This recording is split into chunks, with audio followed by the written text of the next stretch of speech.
Good afternoon. My name is Lisa Lavender, and I'd like to welcome you to our flood insurance help and guidance webinar.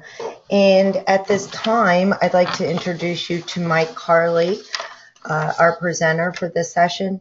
Mike is truly one of the foremost experts I know on flood insurance and the adjustment of flood insurance claims. He's adjusted commercial, residential, catastrophic flood and wind claims for Hurricane Francis, Jean, Ivan, Dennis, Katrina, Rita, Wilma, Gustav, Ike, Irene, T.S., Lee, and all major flooding events throughout the country since 2006. So we're thankful for Mike and his giving of his time during a very busy moment for him in getting ready to deploy and help those who've experienced a flood insurance claim. So without further ado, I will be turning this over to Mike Carley. Mr. Carley. Well, I'd like to welcome everybody. Right now I am in Houston, Texas, working with our team of adjusters, and we'll be attending an adjuster briefing meeting shortly after this presentation. Currently in Houston, or the surrounding areas, there's been about 74,000 flood claims called in. All disaster assistance has been deployed. All the adjusters are in the field working to put the survivors in back to a positive mindset to get their houses rebuilt and move them forward. This seminar or this webinar objective is to help everybody that's listening to this to have a little bit better understanding of the flood program, what the adjusters do, and how you can help future flood victims if you should come across them, or if they're your policyholders. Moving on, I did want to provide some federal assistance and guidance information. This is something that we at All Seasons Adjusting submit or provide to all of the policyholders. And if you can see some of the assistance programs: American Red Cross, Federal Assistance, Salvation Army, United Way, SPCA of Texas, SPCA of Louisiana, the Houston Humane Society, and the Louisiana Humane Society. A lot of people forget about the animals that are also affected, that also need care. So we do put this out there for everybody. I would write down the federal assistance website. It's www.disasterassistance.gov, and that site will provide a lot of helpful information for policyholders in the future relative to additional funding or assistance they need beyond the flood program. To get to the idea of what the flood program is about, the flood program is underwritten by the federal government based upon the National Flood Insurance Program Act of 1968. There's been some revisions and updates since then. Currently, the flood program is going through a reauthorization stage. I'm sure many of you have read about it in the papers and heard it on the news. Congress is sitting now talking about the flood program because it does need to be reauthorized by the end of this month, September. The Congress is also considering additional funding for Houston of $8 billion, somewhere around there, and that does not include the impending impact of Hurricane Irma, which another funding bill would likely be forthcoming. Currently, the National Flood Insurance Program is the only flood program that provides flood coverage for policyholders in special flood hazard zones. There is a private market policy, but that is not underwritten by the federal government. So in turn, when a policyholder does have a claim, they will move forward to make contact with the insurance company and or their agent. We'll go through that here in a minute. But let's just talk about a couple of things under the flood program. The flood program will cover contents if the policyholder had purchased contents coverage, and of course they'll cover the structure damage caused by and from flood. The limit on a residential property that you can purchase flood insurance for is $250,000 on the building and $100,000 on the contents. Both coverages are subject to their separate deductibles. Most people will have both contents and structure coverage. There are three types of policies under the flood program. It's the standard flood insurance program. Under there is the dwelling policy that will cover your residential properties, which we just spoke about relative to the coverage limits. There's also a general property form that'll cover small businesses and businesses up to $500,000 in structure coverage and another $500,000 in contents coverage, and both of those are subject to separate deductibles as well. The policy, there's also a policy called a residential condominium building association policy, or a short term called RCBAP.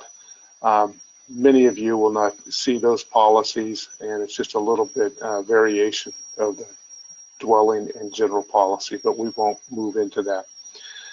Considering the residential policy, that's called the dwelling form, you're looking at what we call a replacement cost coverage policy, as long as the policyholder is insuring their primary residence and they are carrying $250,000, which is the maximum amount of coverage under the program. You are guaranteed replacement cost coverage under your policy. However, there is a caveat that if you do not have $250,000 in flood insurance coverage, then your property must be insured to value to qualify for replacement cost. If it is not, then it would be actual cash value. That's ACV versus RCV. All contents on the residential program or the dwelling policy is actual cash value. The flood program does not pay for replacement cost value on contents. Taking it one step further, under the general property, which is the small business or business policy, those policies are both, that is settled at an actual cash value on both the structure and the contents. One of the things that we face as a society and as a flood adjusters, and specifically, is the debris, debris that is placed out in the front yard of the policyholders. And we have to document that damage as flood adjusters and along with the policyholders. FEMA is very specific about identifying the damaged contents as such, and they have provided this nice little picture of what to do with your contents when removing it from the house as it was damaged from flood. It makes it easier to photograph and identify the items as they're grouped. Previous storms that I've been involved with, from Hurricane Sandy, Rita, Wilma, and so forth, everybody would just pile things in the front yard and you take overall photographs, but unfortunately you couldn't see some of the minor or smaller items because they would be buried in the center of the pile. So FEMA has come up with this nice picture on how to separate the contents. You would just basically take the contents out of the house, place it in a pile as it's identified here. This document is somewhat new and should be presented to all policyholders if you have the opportunity, because it is important to document the loss accordingly. When photographing damages, the flood program wants overall photographs of the damaged exterior and interior rooms that show the contents in the room prior to removing those contents. Everybody today has a cell phone, and I think all cell phones have cameras. So as guidance, we at All Seasons Adjusting have produced photographing your claim upon arrival at your house or the policyholder's house, understanding that everybody is in a distressed condition, and it's probably the last thing they want to do, because they've lost a lot of memories, they've lost a lot of stuff, and you know, for us as flood adjusters and the flood program to pay every dollar we owe, you know, we just ask a little bit of help, and that help would be just to photograph the overall viewpoints of the rooms, and that can be identified by that link below. If you go to that link, it'll explain exactly what to do, or you can forward that to your policyholders. The flood program, depending on the severity of the event, for example, Hurricane Harvey here, there's going to be a little bit of leniency relative to having receipts and things like that, as well as with Hurricane Irma. The flood program does want the adjusters to make sure that the items are accurately or to the best of their ability reflected relative to contents of the cost, and because we have to show the age and cost, and also provide a depreciation value so that the policyholder can get their actual cash value settlement.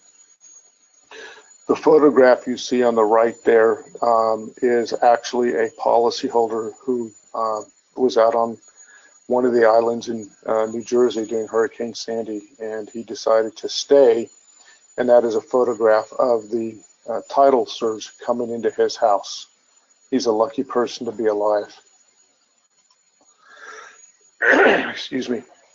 One of the requirements under the flood program for the flood adjuster is to document both the interior and exterior flood lines. Why we do that is that we have to verify the damages to the property by and from flood, and the easiest way to do that is taking a measuring tape and showing the flood line. As you can see, the the flood line in this basement is right below the window, and you can see that it's 53 inches. The photograph on the left there, upper left, is a photograph of a fence because the adjuster could not find a flood line against the house. And so we look at other alternatives to identify flood lines. And as you can see, the debris that is lodged in between the picket fence, and you can see the outside flood line was 34 inches or so.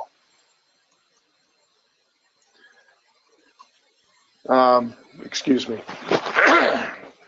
The filing a claim, normally the policyholder would call a 1-800 number provided by their insurance company, and the policyholder would call that number and report a claim.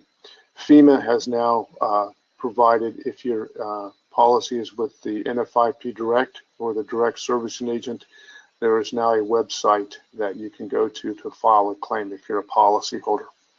That is being used quite extensively now as a result of Hurricane Harvey.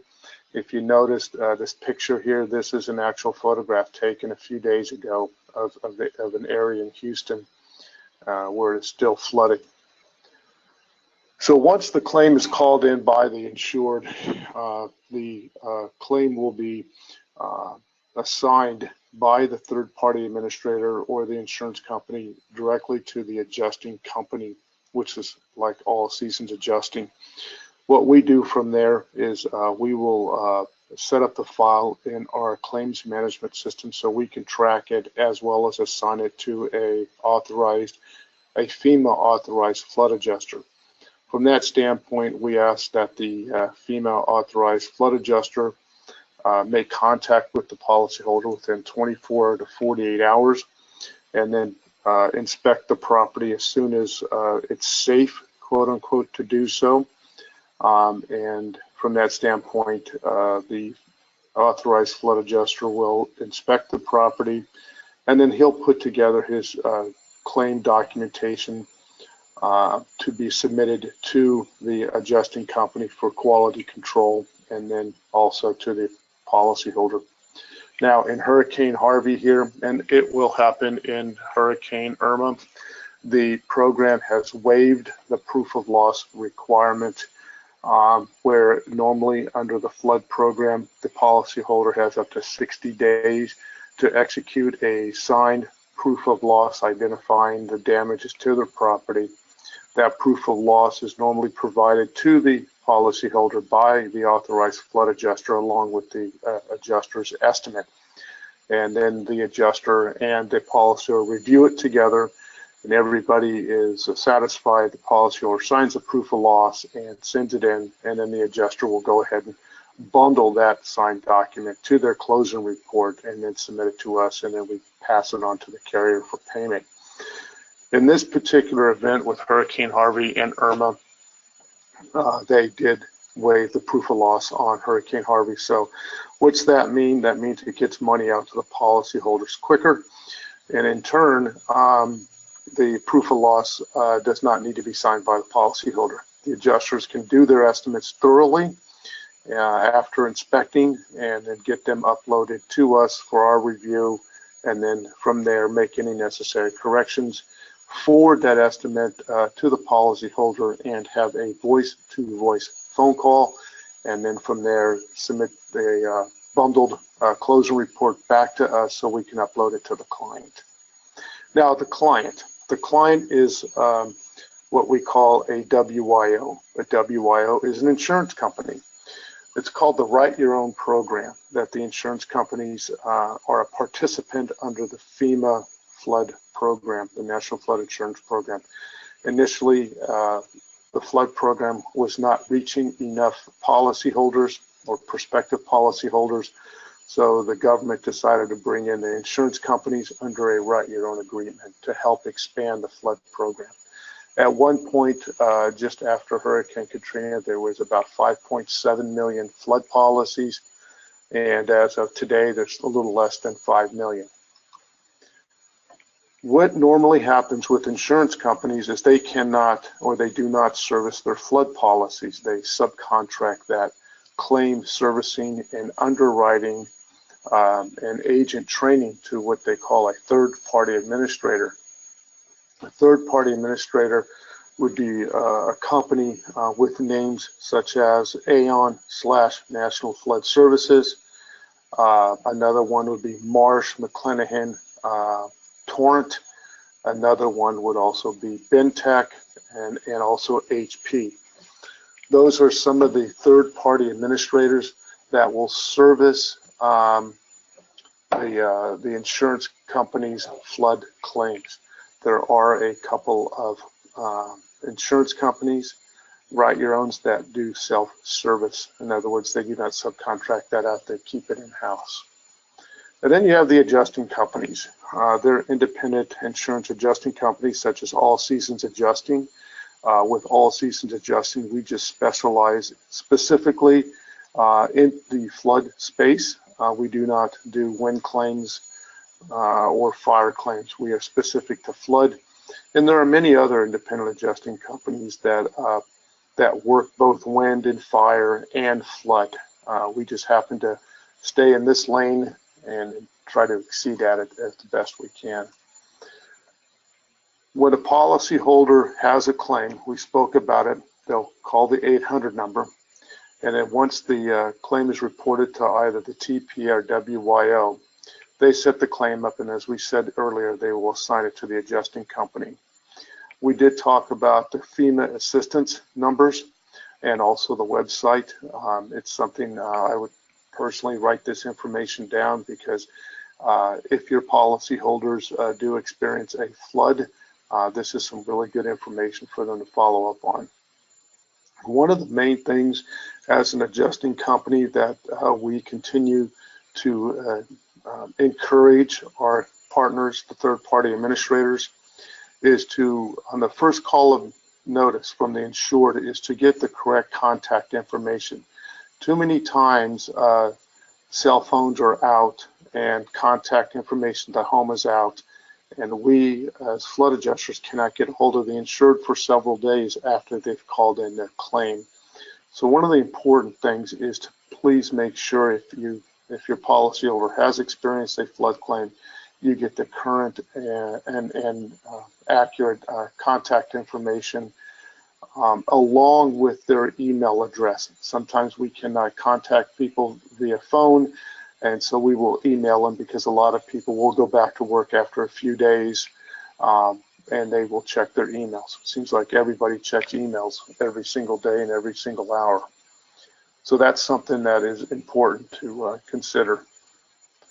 Okay, this is a website to file a claim, but we're going to back out of this and get back to our presentation. So I apologize for that. What happens after a claim is filed? The flood claim, as we indicated, is sent to the adjusting company. The adjusting company sends it out to a FEMA authorized adjuster, as we spoke, and then the carrier would prefer to assign flood claims to an independent adjusting company. The reason being is they do not have the staff of authorized or understanding of adjusters within their staff to adjust a flood claim based upon the guardrails of the National Flood Insurance Program. We've talked about acknowledging receipt of the flood claim, first notice of loss, and then the call of the policyholder within 24 to 48 hours, and then from there to do an on-site inspection. Now, let's talk about that. In Houston right now, the travel during the between 6 and 10 o'clock in the morning and from 4 to 9 o'clock at night, it's gridlocked here in Houston. And the reason being some of the major highways and byways in certain areas are still flooded, so traffic is being rerouted.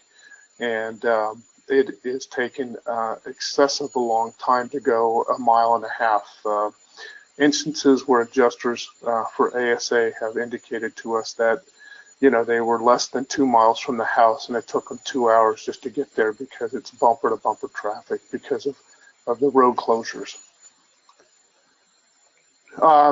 Hurricane Harvey has resulted in large volume claims, 74,000. The federal program predicts this to be the third largest flooding event in American history, only behind Hurricane Katrina and Hurricane Sandy. It'll probably be the fourth after Hurricane Irma, but we'll see how that pans out, if that pans out at all. Best efforts are always made by the flood adjusters to make timely contact and also get out there and make timely inspections. And they are also putting best practices together to make sure that the policyholders understand the flood program, the positives and not so positives of the policy, and explain it, you know, thoroughly. We try to leave no questions unanswered under the flood program. As moving forward, there's a lot of response teams out here in Houston, and in every single major flood event. A lot of Red Cross, a lot of disaster assistance people coming in from other parts of the country to assist the flood victims of Houston and other events. Many of those people need a place to stay, and so the occupancy rates of hotel rooms significantly go down. And you also got to accompany that with the policyholders who've been displaced, who need a place to stay, along with the insurance companies sending out their adjusters who do property claims or auto claims. So there's a lot of professionals flooding into a disaster area to help people out, and it's much appreciated by the flood adjusting industry as well as you know, the policyholders, along with the disaster assistance people. We're all trying to put our best foot effort to make sure that the policyholders and the victims are, you know, taken care of to the best of our abilities. This is a fact sheet about the flood claim process that was pulled down online. This is all on the FEMA.gov site. A couple of caveats here before I close. Um, the National Flood Insurance Program is the best program we have, regardless of its best coverages and not so good coverages. Everybody does the best we can. With that, many flood adjusters working in the field, we have what we call our Tier 1, Tier 2, and Tier 3 flood adjusters. Your Tier 1 flood adjusters are normally working flood claims throughout the year, 12 months of the year. This is their job. This is what they do to make a living. You have many Tier 2 and even more Tier 3 flood adjusters that work flood claims during major events like we're having now with Hurricane Harvey and with Hurricane Irma coming up. Unfortunately, there is not enough flood adjusters to be able to see everybody in the most effective and timely fashion. And inspections do take time due to the infrastructure and the volume of claims. At the end of the day, the flood adjusters will do their best. Sometimes their best is not going to be good enough for the American public or the officials, but we are shorthanded in this industry. So as we move forward, the flood adjusters will do their best, and I would hope everybody that listens to this understands they are doing their best to assist the flood victims and get them back onto recovery. In the meantime, you know, with Hurricane Irma coming on, looks like it's going to hit the South Florida. Many flood adjusters are inspecting claims right now in Houston, and hopefully their inspections will be done in the next 2 to 3 weeks so that some of these adjusters can move over into assisting the Hurricane Irma victims. From that standpoint, I'd like to entertain any questions.